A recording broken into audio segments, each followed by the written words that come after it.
civilmedia.mk. Слободно, независно, отворено.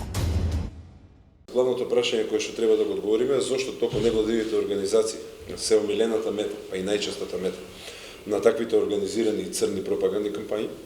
Второто прашање кое што мораме да го одговориме е што е тоа во нивната посебност, која што ги прави омилена цел на овој тип на пропагандисти. И дали овие активностите на црна кампања се изолирани, се насочени против конкретна невладина организација, против конкретен тип на движење, или станува збор за меѓународно координирани активности и кампањи, буквално кажано. И на крај би било премногу црно ако не завршиме со зборот за што понатаму. Како да се поставиме, кои се следните чекори кои што може и треба да ги превземеме за да можеме да искочиме рамноправни на условно кажано бојното поле.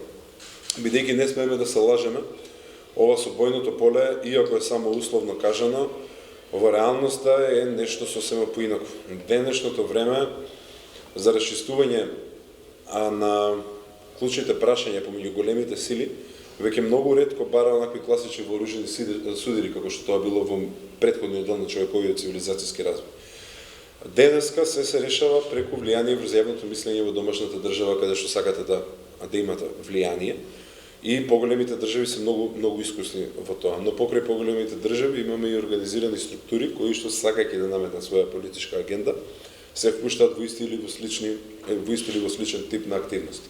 Но ајде да фатиме со реч. Тоа е тоа што која посебност од нивното работење ги прави невладините организации да бидат омилена мета на ваквиот тип на пропагандисти. Колоквијално кажано, невладините организации се влакното во автократскиот сендвич на илибералните демократи.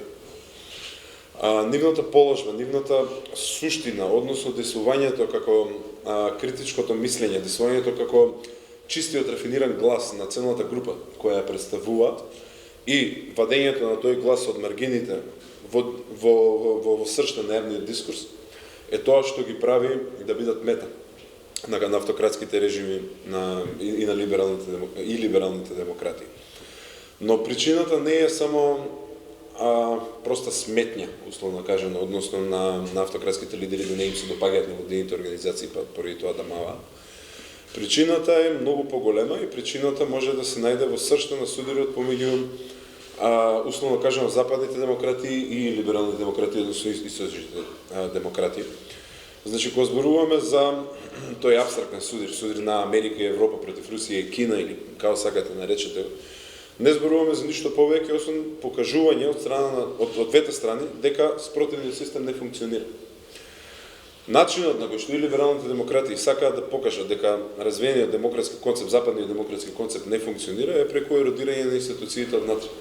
Сакаат институциите и западно-демократските процеси да ги прикажат како до тој степен не е ефикасни, за едноставно слободата да биде неисплатлива за широката граѓанска маса и граѓаните да можат полесно да се определат за некој авторитарен лидер со силна рака, како што е Путин, како што е Вучич, како што беше Никола Груевски, отколку да го прифатат сиот тој хаос, што значи западна демократија. Западна демократија никогаш не може да биде процес во кој што владее редот и поредокот, односно да има еден кој што кажува работи, а другите едноставно да слушаат. Западната демократија во својата срж го подразбира несогласувањето.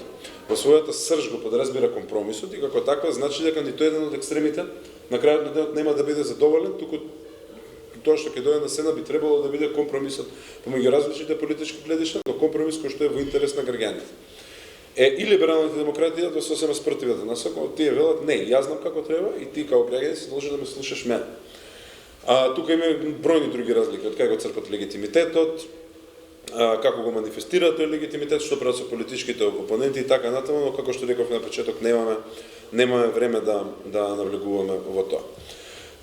За да околностите бидат уште понепогодни за цивилното општество, не само во Северна Македонија, туку и целиот регион, па ако сакате кажете и во целата Европа, ево тоа што ние сакале или некеле да признаеме сега, се наоѓаме во конзервативниот дел од цикличното движење на општествените процеси. Значи, можеме да погледнеме наназад еден век, па и 2 века, па и повише само поинако треба да анализираме Општествата, без разлика како ги гледате, дали ги гледате на ниво на една држава, дали ги гледате на ниво на еден регион, на еден континент или на цел свет, се имаат циклични движења, каде што се менуваат помеѓу влијание на прогресивните сили доминантно и влијание на конзервативните сили доминантно. И тоа е нормално. Значи, било кој социолог кој што ги истражува општествените појави ќе ви рече дека нормално е да се ротираат прогресивците и конзервативците со тек на времето. Значи, кога работите во општеството, ќе станат толку стагнантни, до степен да на самото општество му е потребна промена, како што тоа беше од 2014, 2015, 2016, кајнес. Во тој момент доаѓаат прогресивните сили на сцена, односно мнозината од населението дава својата доверба на прогресивците. Но, прогресивците со промените кои што ги прават, многу често можат да предизвикаат кај мнозинскиот дел од населението чувство на несигурност дека работите се менуваат со таа брзина, што едноставно не можат веќе да го препознаат своето општество и општеството во кое што живеат. Во тој момент работите претежнуваат на конзервативната страна и доаѓаат конзервативците на сцена кои што се обидуваат да ги стабилизираат работите или нешто што за нас би било лошо да ги вратат работите на претходното ниво кај што били.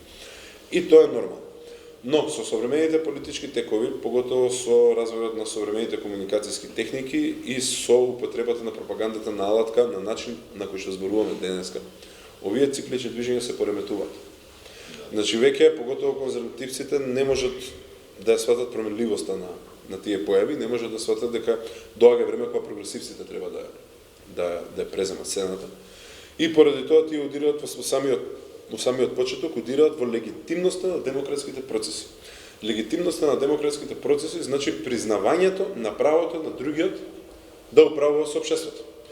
Од типот на добро, ти имаш мнозинска поддршка од јавноста, ти сега треба да управуваш со општеството, а моја работа е да те контролирам и да вршам надзор. Не и да те блокирам. Блокирањето како основна алатка на конзервативците е тоа што го раѓа све ова, односно подривањето на легитимитетот. Се случува конзервативците во многу општества дури од позиција на опозиција да не го прифаќаат легитимитетот на демократски избраната власт и сите своји активности да ги усмерат во насока на подривање на све што прави прогресивната јавност. Граѓанските општества, како што споменав на самиот почеток, тука имаат многу специфични улоги и тоа ги прави подложи за метата на напред. Тие се прогресивниот шилец на мачот на општествените промени и поради тоа се први на удар.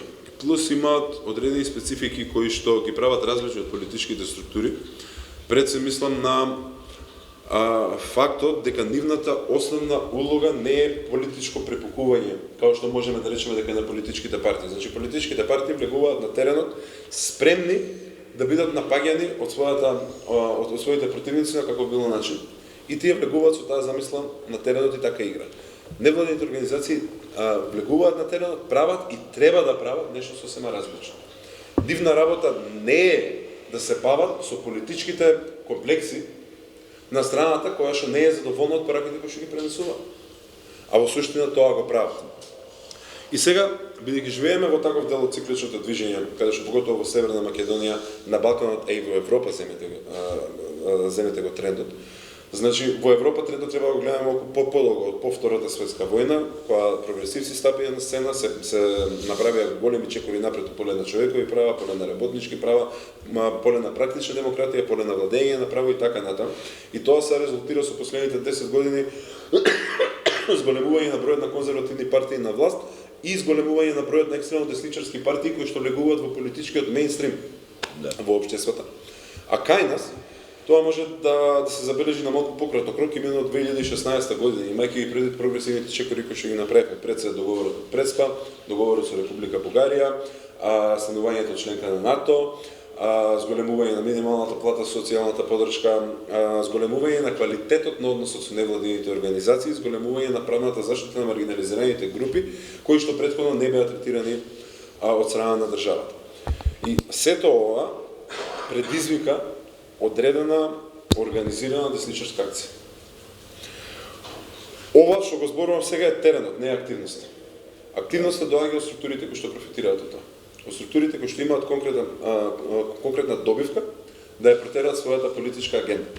И сега овие структури го гледат својата плодна почва за работа. И тука ги засилуваат своите активности, засилуваат на поларизација помеѓу граѓани, односно прават компромисот да биде општествено неприфатлив. Кратка споредба ќе направам. Собрание на Република Северна Македонија. Никогаш во историјата на нашата држава немало проблем од страна на опозицијата за правење кворум за почнување на седница.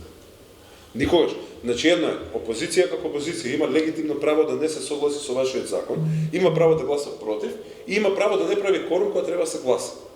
Меѓутоа, неправењето кворум за започнување на седницата е блокирање на работата на институцијата. Е суштински против демократијата, бидејќи парламентот, собранието, парламентарната дискусија се основната манифестација на парламентарната демократија. Едно е вие ваше легитимно право да се борите против исходот на гласот, а сосема друго е да се борите против работата на институцијата. Нешто што сега е редовна практика. И нешто што тргна како иницијатива од крајно десничарските партии, што за волја на иронијата таа партија се вика Левица. Ако се сеќавате на почетокот на овој мандат, ВМРО ДПМН како главна опозицијска партија беше ставена на тапет од страна на Левица пред своите гласачи, како тоа влагало собранието им прави кворум за работа на пратениците, нешто што беше нормална парламентарна практика. И сега, овие структури го гледаат овој терен и влегуваат, додираат јако бидејќи знаат дека ќе добијат. Невладените организации, прво највеќе им подоточи, затоа им се прва цел, второ, за жал мораме да признаеме реалноста дека се најлесна цел. Политичките партии имаат механизми за одбрана кога никој невен функционер ќе биде нападнат така. Имаат медиуми со кои што комуницираат, имаат центри за односи со јавност и за комуникација со јавност и за односи со јавност, имаат структури присутни на социјалните мрежи, присутни во јавноста кои што се вклучуваат во контранаративата. И тоа им е нивна работа. Невладените организации го немаат тоа. Невладените организации по природата на нивната работа знаат дека ако бидат негативно обележени во јавноста ќе биде потешко да се вршат својата работа, поради тоа не влегуваат во таквите фронтални напади. Дали е тоа правилно или не е тема за друг момент, меѓутоа реалноста е така. И затоа невладените организации не само што биле, не само што се туку за жал ќе продолжат да бидат првите кои што се нудат. Сега зборувавме за што ги мотивира, како се манифестира и така натаму, со тоа што нема да влезе повеќе во техникалиите за нападите, тоа претпоставувам дека соговорниците ќе зборат. Би сакал малку околу координираност и организираност. Значи, никако не смееме да помислиме дека ова што се случува во Северна Македонија само во Северна Македонија. Тоа се организирани, координирани меѓународни движења со иста агенда. Движењето за као се го заборив името, кој што се јави како контратежа на сеопфатно сексуално образование кое што беше промовирано од страна на Министерството за образование за семејни вредности, што беше тоа семејството прво. Од нас за нас. Од нас за нас. Да. Значи видите од кај ги влечат статиите. Статиите ги влечат од ултрадесничарски портали во Соединетите американски држави кои што се толку злогласени таму што се буквално на црвена листа на сите почитувани медиуми во САД. Тие вербатум преведуваат и ги пренесуваат кај нас. Тоа не е само кај нас, истото го има во Хрватска, истото го има во афричките држави, истото го има во сите оние држави кои што го поменуваат патот на транзицијата од друг систем на општествено уредување во демократски систем на општествено уредување. Пораките кои што ги пренесуваат, политиките кои што ги прават десничарските влади. Никола Груевски беше пионерот за многу десничарски, популистички, конзервативни напади, не само врз невладиниот сектор, туку врз човековите слободи и права. Законското решение за ограничување на правото на избор преку ограничување на правото на прекинување на бременост. Како беше преземено тука во својата екзотична варијанта, беше преземено од страна на Унгарија, беше преземено од страна на Чешка, беше преземено од страна на Словачка. Десоросоизацијата. Готово, како концепт што го презема Никола Груевски, така го презема Унгарија, го презема, после се и другите држави со либерални демократи го прават истото. Начинот на преземање на националните медиуми. Тоа што Груевски го почна како концепт, Вучич го презема како готово и го соврши дури повеќе од Никола Груевски во Србија сега што го гледаме. Значи ние прогресивците мораме да сватиме дека сами нема да успееме во ова. Ова ме води кон последното прашање и со ова закружувам што понатаму. За жал, ова нема да се реши само од себе, ова нема да се реши денес, ова нема да се реши утре. Дури можам слободно да кажам дека што и да правиме во рамките на било која поединечна држава, нема да можеме да се справиме со тоа. Подобро се платени, подобро се организирани, поголем буџет и по-лесни пораки за пренесување имаат од нас. Само координирана меѓународна акција за заеднички напредок на цели региони, тука поготово мислам на земјите Западен Балкан, Само тоа може до некаде да го изравни теренот на кој што се наоѓаме, бидејќи сега теренот не е изравнен. И сега нивните пораки полесно проаѓаат и што е уште полошо, полесно проаѓаат до младите, кои што се целната група во која што треба навистина да се инвестира. Бидејќи тие млади утре ќе бидат возрастни конзервативци кои што своите деца ќе ги учуваат, ќе ги воспитуваат на таков начин како што гледаме денес. Прво би сакал да спомнам за преземањето на модел на граѓанско организирање од страна на реакционите сили кои што ги спомнуваш. Ја сакал како коментар поише за публиката, колку за соговорниците, бидејќи ние си го знаеме ова. Значи тоа е тоа што боли. Да. Која од страна ќе бидеме видени ние активистите како ревносно се спротивставуваме против овие ултрадесничарски струи, конзервативистички струи и така натаму, тоа е тоа што боли. Значи било кој од нас активист што бил знае дека во текот на твоето развивање како активист ти имаш процес на учење на работи, на добивање на определени знаења, кои што знаења највише се однесуваат, најмногу се однесуваат на тоа како функционираат авторитарните популистички режими и како на мирен и насилен начин да направите промена во средината во која што живеете. Сега тоа знаење може да биде употребено на два начина. Прво, како да го промените општеството, а второ, како да станете авторитарен режим. Да. Тоа што боли е таа злоупотреба на знаењето. За активистите тие работи се светост. Тоа е тоа што боли злоупотребата во такви ефтини цели. Поради тоа така ревносно зборуваме и реагираме секогаш кога ќе го видиме тоа. Тоа се случува и во нашата држава во овој момент. Втората работа која што сакам да спомнам се да се доврзам збор 2 на соговорникот од ЗНМ кој што се јави. Сакам да направам само аналогија дека начинот на напад на новинарите е многу сличен со начинот на нападот на невладините организации. Што е тоа што новинарите, ама овој дел од новинарите кој што го збориме квалитетниот дел од новинарите, што е тоа што не ги издвојува за останатите зборувачи во јавниот простор? Стандардите на известување. Нормите, правилата, прописите, начинот на кој што се прави известувањето, кои аргументи му треба да ги имате, како да се слобите приказнати и така натаму. Што прават овие реакциони сили? Во таа сфера на новинари со стандарди ти инјектираат една маса на луѓе кои што истата твоја работа ја прават без почитување на тие стандарди. И едноставно го валкаат вкупниот имидж кој што го ставате во општеството. Мислам дека кога ти зборуваше за Никсон, сега сакам да направам многу мала паралела, што е тоа што е различно тогаш, а што постои као сега и како тоа се пресликува буквално на цел свет, што всушност ќе не одведе и кон ова што го говорев до сега, валкањето на новинарските стандарди. Значи Никсон го бутна новинарите. Ако вие направите паралела помеѓу тоа што го направи Никсон Watergate и тоа што сега го правеше Трамп, паралела нема. Тоа што сега го правеше Трамп е десетици пати поштетно за демократијата, по-авторитарно, по-лошо тоа што го правеше Никсон. Сепак Никсон го бутна од власт, а Трамп остана до крајот на својот мандат и се уште представува голем ризик за демократијата. Знаете што е различно? Медиумската средина во САД. Откако Никсон падна од власт, конзервативците, републиканците во САД седна и решија, чекајте, ова не сме да ни се случува повторно, мораме да имаме начин на одбрана. Како резултат на тоа резонирање по Никсон, во Сенатот на Соединетите американски држави беше донесен еден закон со кој што се овозможи, и ова е таа револуционарна промена во светското новинарство, се овозможи така нареченото opinion-based reporting. Тоа е законот кој што роди Fox News. Значи, opinion-based reporting, каде што излегуваш ти од позиција на наводител на вести, ама не пренесуваш вести, туку го пренесуваш своето мислење. Тоа се дозволи под капата на слободата на говорот, од која се пушти тоа чудовиште, се случи Fox News, се случи Алата, се случи Миленко, се случи во Центар и се случи, како кажем, локалното искуство, меѓутоа знаете во која насока ода.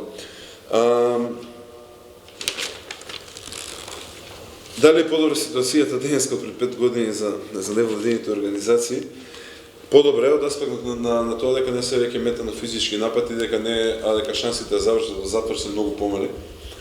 Но денеска имаме друг проблем што е најновиот резултат на реакционите трендови, уривањето на легитимитетот. Значи, на вас во ЛГБТ центар за поддршка не ви треба некој да ви испрати човек од ДУИП кој што ќе ви седи во биро. На биро денеска треба некој со доволно големо влијание врз јавноста да искочи и да рече LGBT да, но NGO не. Што се случи? Значи, подривање на легитимитетот со кој што невладините организации ги представуваат групите кои што ги представуваат. Тоа е синџирот кон кој што удираат современите реакционери. И имав уште збор два за метаморфозично, но све беше покриено вашата улога на факт чекер е тоа што ве прави проблематични. И за крај само ќе завршам со дело со информацијската војна. Значи, јас завршив студии на факултет за безбедност во Скопје и како поминуваат годините има една мисла од еден професор сега веќе покоен, тој е основач на првата високообразовна институција за кадри од областа на безбедноста, Јордан Спасовски. Тој на првиот час ни кажа првите две светски војни се водеа фронтовски, третата светска војна ќе се води преку медиумите. Не можем да го сватам тогаш што говореше, ама денеска и тоа како го сваќам. И иако ние можеби не се однесуваме така, нашите противници, сега зборувам на национално ниво, веќе се наоѓаат во информациона, тие го нарекуваат информациона војна. Значи имаме твитови од председатели на партии, од лидери на политички структури, кои што конкретно го користат називот информациона војна. Треба да бидеме свесни во каква средина се наоѓаме, за да знаеме како да се справиме со тоа.